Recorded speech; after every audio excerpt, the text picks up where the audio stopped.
Hi guys, welcome to my new channel dedicated to well-being and happiness for free. Today, and as a starter, I deal with a rather controversial subject, something not well understood by most people, something that may appear weird, wacky, mysterious, dangerous, or simply out of reach: meditation. Meditation might change your life, for it is the best way to shape your world as potters do their pots.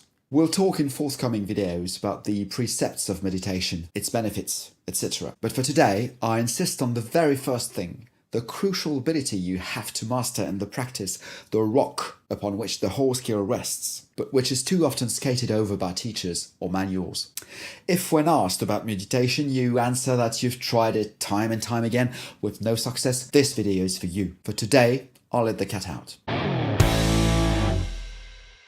The ability I'm talking about here is the skill of physical posture, and its crucial feature, absolute stillness.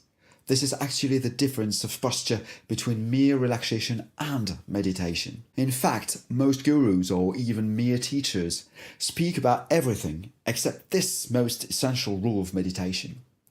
They are supposed to teach you a certain know-how, but upon hearing them you notice that in order to understand something in their gobbledygook, you have to know the subject already. Have you ever come across that kind of teachers or manuals? The fact that they master their skill makes them think that everyone has to know it too. It's anti-pedagogic. I don't know what you think of those people, but to me, they really are the holier-than-thou kind you don't want to travel with, spiritually or even physically.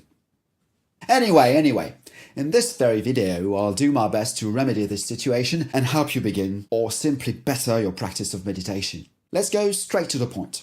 Your practice of meditation cannot be successful save a particular attention to physical posture.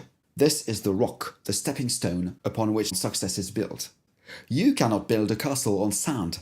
However expensive or sterling the materials, workers, architects and techniques used may be. It took me quite some time to realize that absolute stillness, a mastery of complete immobility, is absolutely essential to go any farther.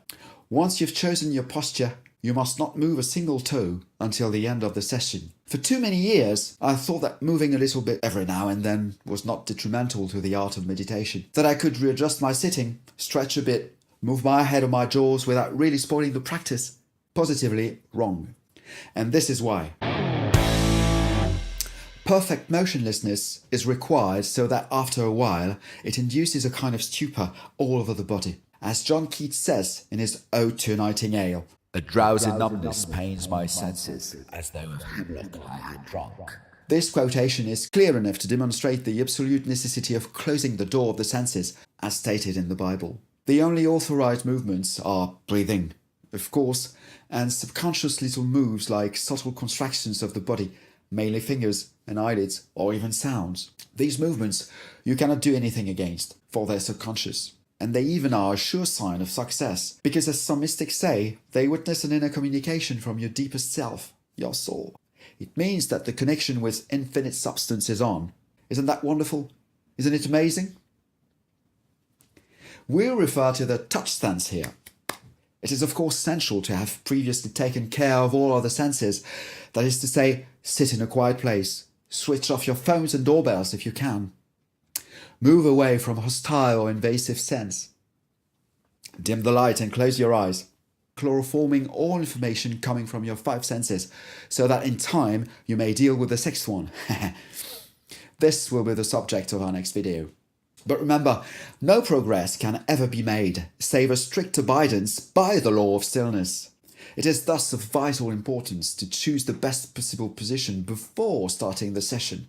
Take all the time you need to find this best position. Readjust yourself as many times as you wish, but once you have found it, keep it till the end. You must be petrified, as if Medusa you had met. We saw where the slightest conscious move may be fatal to your success. I'll show you here why it is also useless. The body, as well as the mind, which are both mortal, hate stillness. Stillness to them is death-like, and death is inconceivable to their narrow sights. I'll talk about the fear of death and how to overcome it in a subsequent video. The only inescapable stillness the non-meditators know is sleep, when the mind is also asleep. It proves that both mind and body are and shall remain shark-like, ever-moving, aimless drifters if we don't bring them to a halt consciously. So, even with the best possible position, it will feel uncomfortable after a while, and you'll feel the need to change it. And once you've changed it, after a while it will again feel uncomfortable. You'll change it again, and so on and so forth. You will never find a position that will not feel uncomfortable after a while. Never. So, being acutely aware of this certainty, you'll easily understand that constantly readjusting your position is useless and will each and every time reset the meters of numbness to zero.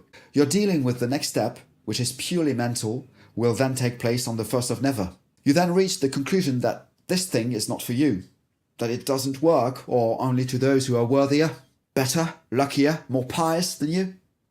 You become discouraged and bitter. You just give up. Whereas meditation is for each and every one of us. Yet, I can easily understand that changing your body into stone may sound difficult or even impossible to some of you. It's so unusual in today's hectic world. But don't forget this. Practice makes permanent. The more you do it, the more natural it will become. And naturalness means acceptance by the subconscious mind. Once accepted, the skill becomes automatic and frees the conscious mind for new, unusual practices, which, in turn, will be also accepted, and so on till the whole skill is yours. It's exactly the same process in learning how to play the guitar. Practice every day, as many times a day as you can. But don't put the cart before the horse by trying to control your thoughts at this stage. Wait for a complete mastery of the art of stillness before viewing my next video. You too can succeed, and this video has just shown you the first step. Please feel free to leave any constructive comment down there. Please subscribe to my channel here and share it if you liked it. I wish you wonderful stillness, the calm before the storm, I promise. Take care. Bye.